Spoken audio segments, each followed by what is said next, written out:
Hello বন্ধুরা, দেখো আম গাছে অক্ষণে মুকুল আইছে। দুইটা ডালের মধ্যে মুকুল আইছে। মুকুলটি টিকবুনি কইতে পারতাছি না, তোমরা জানাইও এটি টিকবুনি কি কি ইউজ করতে হইব।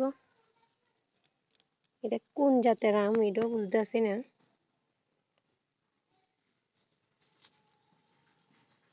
গাছের গোড়াটা তেমন কিছু দিতে পারতাছি না, কিটা দিলে ভালো হইব একটু কইছে। অন্য কোনো ডালের মধ্যে নাই।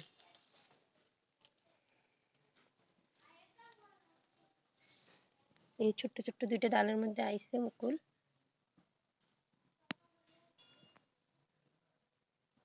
এটি টিকবুনি কইতে পারতাছি না।